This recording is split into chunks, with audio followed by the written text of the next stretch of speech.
ओडिशा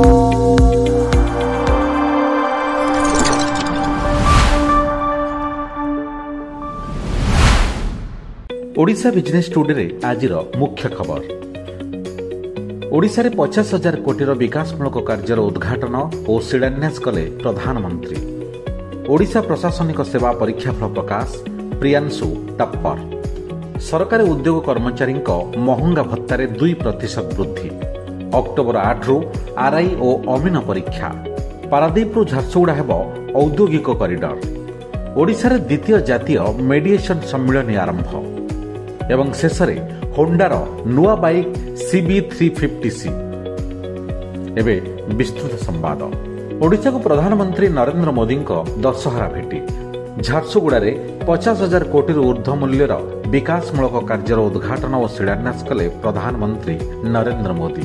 तन्मध्य संबलपुर सरला मध्य 273 कोटी rail flyover, Koraput Baiguda rail line एवं Manabar Koraput Gorapur rail line doubling प्रकल्पर लोकार्पण होइछि। अंत्योदय गृह योजना 50,000 परिवार को गृह निर्माण मंजूरी पत्र प्रदान करा जाइछि। ओपीएससी पक्षरु ओडिशा प्रशासनिक सेवा 2023 परीक्षाफल प्रकाश पाइछि। अनुगुळर प्रियांशु पाळ शीर्ष स्थान हासिल करिथिबा बेले अनन्या मिश्र द्वितीय और शोभन पट्टनायक तृतीय स्थान रहिछन्ति। मोट 398 जन कृतकार्य होइथिबा बेले सेमानक मध्यरे 144 जन महिला अछन्ति।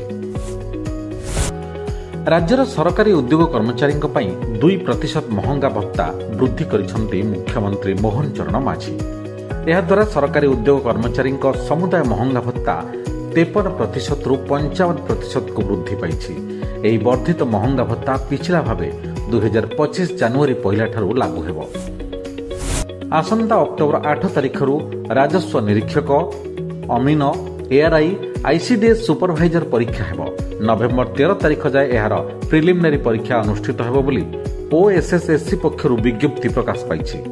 परीक्षार्थी माने ओएसएसएससी वेबसाइट www.ossc.gov.in रे निजर यूजर आईडी पासवर्ड दे एडमिट कार्ड डाउनलोड करि परिबे। भुवनेश्वर देश में सेमिकंडक्टर निर्माण हब हेबाकु जाउछि। उन्नत देशों पाखरे जहाज निर्माण क्षमता थाए, तेणु केंद्र सरकार एथिपाई 70,000 कोटी टंका मंजूरी करिथिबा बेले पारादीपरू झारसुगुड़ा को औद्योगिक कॉरिडोर भावे गढ़ा जाउछि। यह द्वारा स्थानीय युवगोष्ठी घर पाखरे वैषयिक शिक्षा पाइबा सह चाकरी भी पाइपारिबे बोली प्रधानमंत्री नरेंद्र मोदी कहिछन्ति। मेडिएशन बा मध्यस्थता माध्यम पड़ी रही कोटी कोटी मकदमा समाधान पर योजना प्रस्तुत होउछि। एथिपाई भुवनेश्वर में सेप्टेम्बर 27 और 28 रे 2 दिन धरी जातीय मेडिएशन सम्मेलन आरंभ होइछि। सम्मेलन में सुप्रीमकोर्ट और विभिन्न हाइकोर्टर 17 जन मुख्य विचारपति सामिल होइछन्ति। होंडा पक्षर नूतन भाव लॉन्च करा जाइछि retro classic bike CB350C special addition.